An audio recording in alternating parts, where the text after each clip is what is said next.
This week on Checkpoint. For years, they've lived silently with the pain and shame of botched circumcisions and the devastating consequences. After Dr. Funim treated Mami, like one really panel, there is a possibility about ngenzeka ngilahlela ubudoda. Watsho ngokunhlava yavele yaqina yamnyama. Abathinza uvele wama. Yawo senpa imande. Iwile phansi ayikho ngokuye yathathwa yawulahlwa. It falls off because it's no longer connected to the body because there's no blood supply to that organ. 3 young men open up to Mbasakwaza and Tabadlamini about their journeys from the mountain to becoming prisoners in their own homes. Thousands more continue to suffer in secret. These boys are traumatized and are mentally and emotionally affected. Please be warned, this program contains graphic details and visuals of young men maimed at initiation schools in the Eastern Cape.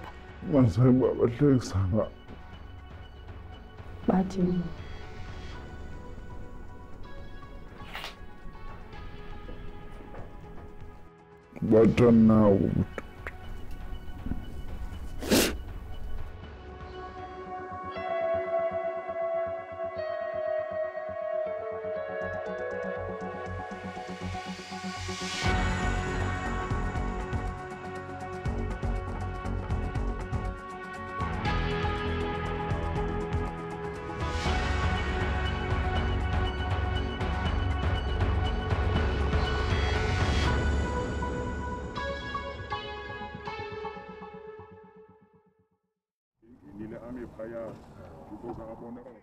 Twice a year, boys in the Eastern Cape undergo ulwaluko, the traditional rite of passage to manhood. The numbers of those who die are publicized by government, but little is said about the many who lose their penises following botched circumcisions. It is traumatic and sensitive. For this reason, we're concealing the identities of all survivors who agreed to speak to Checkpoint. In 2016, Sakile, not his real name, was living with his mother in Mthatha.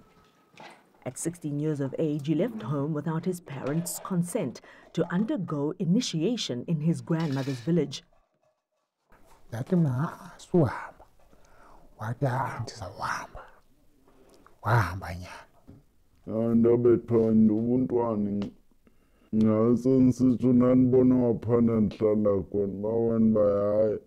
Sakile says after being circumcised, his wound wouldn't heal.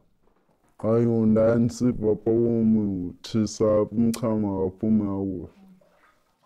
initiation, he went straight to his grand's house to recover.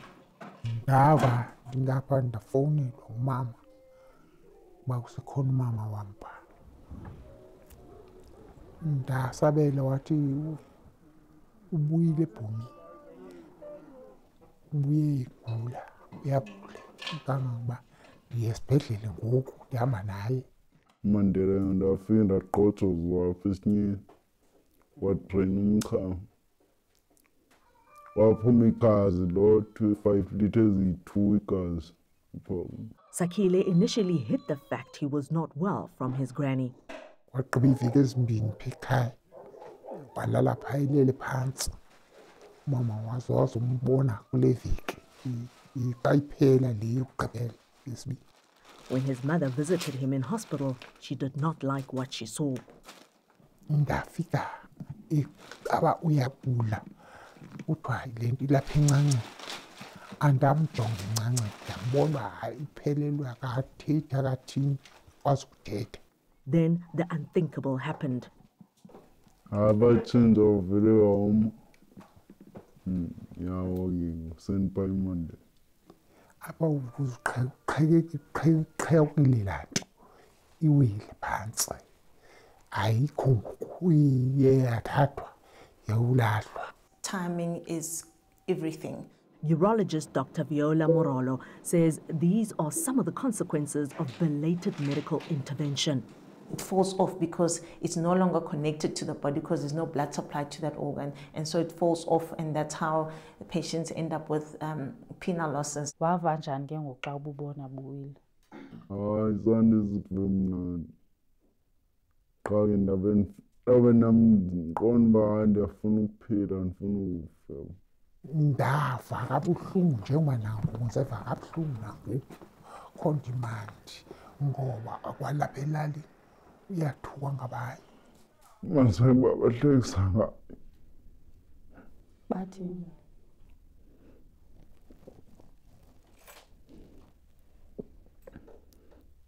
Bathi anako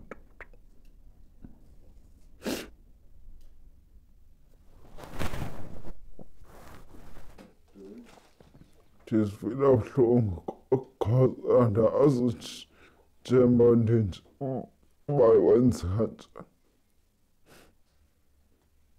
Nam ndandathandanga. He says he's lost the little dignity he had in his community. Uziqonda apha elalini ndidelwe nangumntwana omngaka. Ube sazi. He spent 3 months in hospital and never went back to school to complete grade 6. Ngxakyo ndavela amalungu amasebenza wodwa. Batshintsha wanjiya woma ukoma akangumntwana nje uba ihambe ngumntwana. Ndanamaphupha ndandifisa uba nabantwana abazokhulisa umama ayenzeka.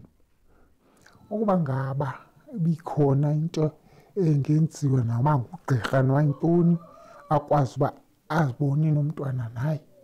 He signed up for the government-funded penile reconstruction program at Nelson Mandela Academic Hospital in Umtata. Qha wayewathi ndophinda ndifowunelwe. It's been nearly 4 years and he's still waiting. A transplanted penis has 4 functionalities, says Dr. Morolo. They use a penis like a person who has demised can, volunteer to donate their kidneys, their livers, their hearts, and so forth. Penis is also one of those organs one can donate when you've passed on. According to the Customary Initiation Act, it is illegal for a child younger than 16 to undergo initiation. Those between the ages of 16 and 18 need parental consent to do so. Initiates are also required by law to produce a medical certificate declaring their fitness to partake in initiation practices. Sakile was 16 without a fitness certificate or parental consent. Dr. Morolo says complications can occur in both medical and traditional procedures. A distinct difference between the two methods is the treatment of the cut. It seems that they don't stitch it. So it seems that they cut the foreskin and they don't necessarily stitch the way they cut. Suturing the skin together is part of decreasing the infection because you don't leave the part that you cut off bare. You're closing it. Coming up, the simple task of relieving themselves is a constant reminder of the damage done by ulwaluko. Just know, man, family. Who's that in this table? Come on, hold on.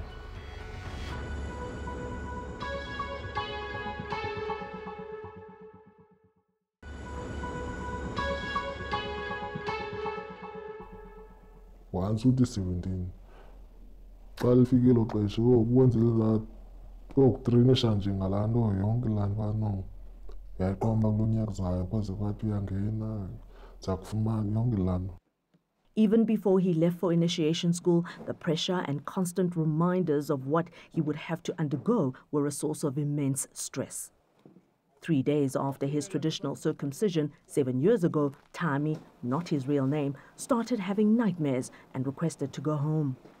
His inkankata, or traditional nurse, refused, he says. And then but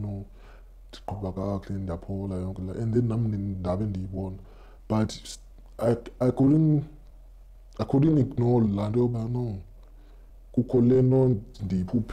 When the nurse was out of sight, he decided to make a run for it.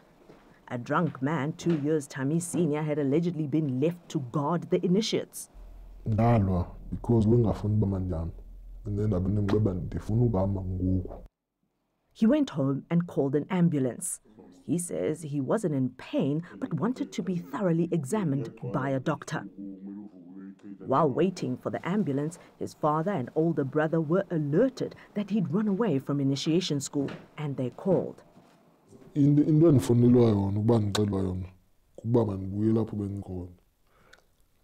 Amandla oba ndiphendule loo nto uba why ndingasubuyela nawo. He says the traditional nurse and other men arrived at his home and took him back. The next thing he remembers is waking up in hospital. After Dr. Ifune uthetha nami, like one xelel uba no, there is a possibility yoba ungenzeka ndahlelwa bubudoda because of okokuqala into ayimentionayo kuba khange ndifumane amanzi awoneleyo. He says initiates were not given any water to drink while there. Dehydration is an important factor because, as I've explained, perfusion and blood flow to the penis is a big thing. Now, if you don't drink enough water, you're dehydrated, or maybe dehydrated because you lost a lot of blood, that can certainly lead to sepsis. So certainly dehydration is an important factor.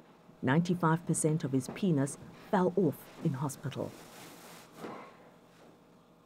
Just know ukuba mhlawumbi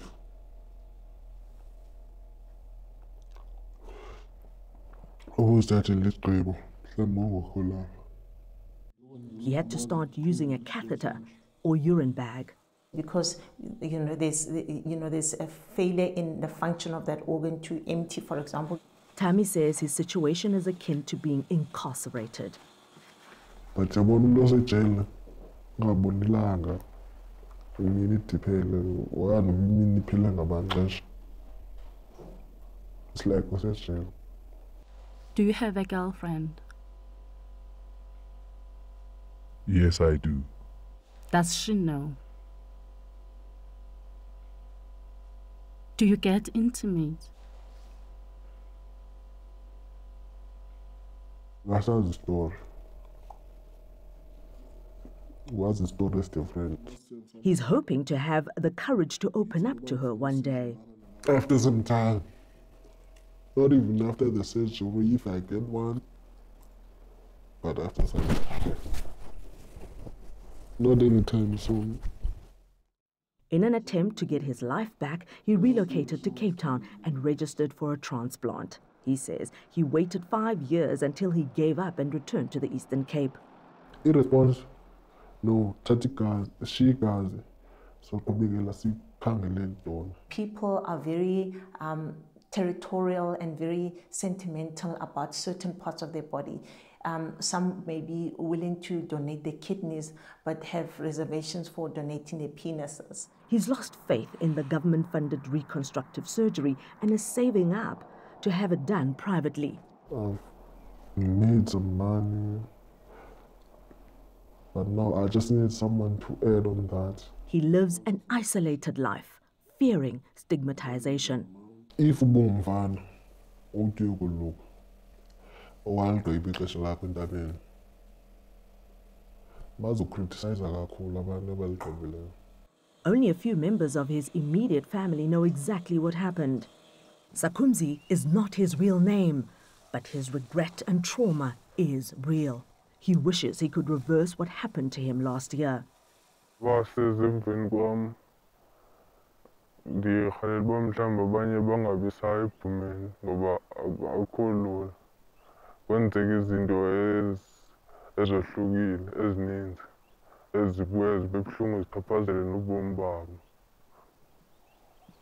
Sakumzi says he noticed 8 days post the procedure that something was wrong. Wathi ngoku intlava yavele yaqina yamnyama inkani. Wathi ngoku ndingazi noba mhlawumbi mina kwenzeke njani. Qha ndingayichazela noba inoba kungathini. Wathi ngoku bawuthuka nabo. Wathi ndasiwa esibhedlele. Wathi nxa ndifika esibhedlele lapho ndathi ndayichazelwa kakuhle uba incanca yam ibolile That sounds like a gangrenous penis because, like I'm saying to you, one of the problems is when there is poor perfusion, and that sounds like one that's related to where there was not good blood supply to that penis. And even that can actually result in complications because obviously the longer you leave that tying off, you leave the thing that prevents the blood from flowing there, there's decreased perfusion and then risk of infection.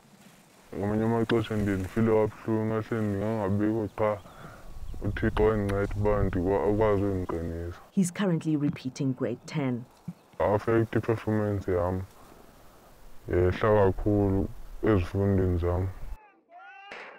Most families have a homecoming celebration for returning initiates.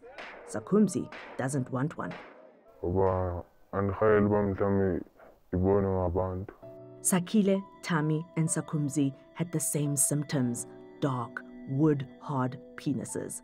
In some instances, it doesn't just end with the gangrenous penis. It causes sepsis and they ultimately die. According to the Department of Health in the Eastern Cape, between 2018 and 2021, 193 boys died at the province's initiation schools. 63 boys lost their penises in that period. During this year's winter initiation season, 14 more initiates lost their private part. The CEO of the Eastern Cape House of Traditional Leaders, Mzwetemba Nkantsu, told Checkpoint there is a myth going around that if initiates don't drink water, they will heal quickly, and that most deaths in the province are caused by dehydration.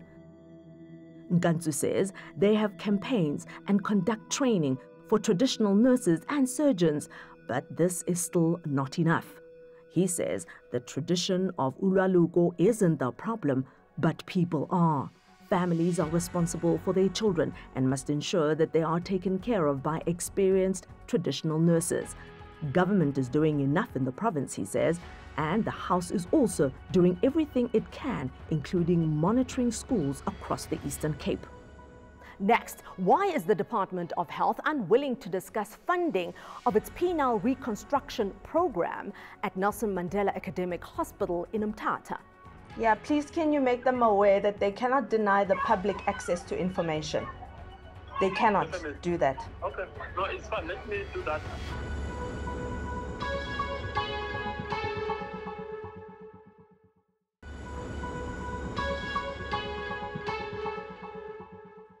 Activist and founder of the Men and Boys Foundation, Nkululeko Nxesi, provides support to victims of botched circumcisions in the Eastern Cape. There are more than 2,000 boys in the province that are walking without their manhood. These boys are traumatized and are mentally and emotionally affected. So we had to form, establish and run support groups for for those boys, and also the support groups for their parents. In 2015, the organization raised funds for a victim's penile reconstruction surgery to test whether it worked. We raised funds through a gala dinner because then this issue of a penile reconstruction was kind of a taboo. Even the government, it was the space that it had not ventured into. A private specialist performed the surgery in Gauteng. That boy was fine. The manhood was completely restored, and then he continued with his life, a normal life. The last time I checked, he had married. He even had children. Nxesi says they then approached government. Then we advocated as an organization now, that is the Men and Boys Foundation, that the government must actually absorb this program, must take over this program, and we must actually use government facilities. In 2018, with a long waiting list, the state started offering the surgery at the Nelson Mandela Academic Hospital in Umtata. Every day we get calls from boys throughout the province, even outside the province, those that they've even left the province to other provinces, calling us to say they are still on the waiting list, can we help them? There is 1 or 2 boys that they were done partially, and then they were sent home with an understanding that they will come back quickly, to be done completely. And one of these boys is phoning us almost every day to say, look, I am experiencing pain because what has been started, I'm talking about now, the reconstruction of the penal reconstruction itself. He says when he checked up on progress in the program earlier this year, he was told it had been temporarily put on hold. The issue was the COVID, that because of COVID, we've temporarily stopped or paused the program. Then since then, we don't know what is happening. The Men and Boys Foundation want the initiative prioritized. Our argument for advocating for the government to continue this program is that this is not a cosmetic sort of surgery. We are talking about a life and death situation. According to the Eastern Cape Department of Health, 57 penile reconstruction surgeries were conducted between 2018 and 2019. Now, are we happy with the pace? No, we're not happy with the pace. Nglesi says young lives have been permanently ruined. They are living in secrecy, they are living underground, they have created their own world for them to survive. So to them, each day, I can imagine, it's a struggle to live. So we've decided that meanwhile we are appealing to government to restart the program, meanwhile we're advocating for government to continue with that, we've decided that we'll try to raise funds for this one boy so that he can get his life back. Urologist and head of the penile reconstruction surgery program at the Nelson Mandela Academic Hospital, Dr. Mbuyiselo Madiba, agreed to be interviewed by Checkpoint. We traveled from Johannesburg to Mthatha only to be reprimanded by Dr. Madiba about this being a cultural practice and no territory for journalists. Madiba then said he won't speak about the program or traditional initiation despite having agreed to do so on the phone. He then called officials in the department to sternly warn them not to speak to the media about, quote, his program and the cultural practice of ulwaluko. Checkpoint contacted Provincial Head of Communications, Sianda Manana, for an interview. After being sent from pillar to post for 2 weeks, the department's spokesperson, Yonela Dekeda, declined our request and refused to furnish us with their reasons for declining in writing. Checkpoint reached out to the National Department for intervention, but that too yielded no results. Yeah, please can you make them aware that they cannot deny the public access to information? They cannot do that. Okay, no, it's fine. Let me do that. What they made clear is that they were hesitant to speak about the funding of the program. Why is the Eastern Cape Department of Health not willing to be interviewed about this critical service? Could it perhaps be that nothing has been done post-2019? Why was the head of the program, Dr. Madiba, all over the media when this program was launched in 2018, but is now telling Checkpoint this is not journalist territory? Deep-rooted corruption in the Eastern Cape makes it justifiable for South Africans to be worried authorities have something to hide. We are still here, eager to hear from the Department of Health. Those meant to benefit from this state-funded initiative want their questions answered. Thanks for watching Checkpoint. I'm Ngepile Mabuse.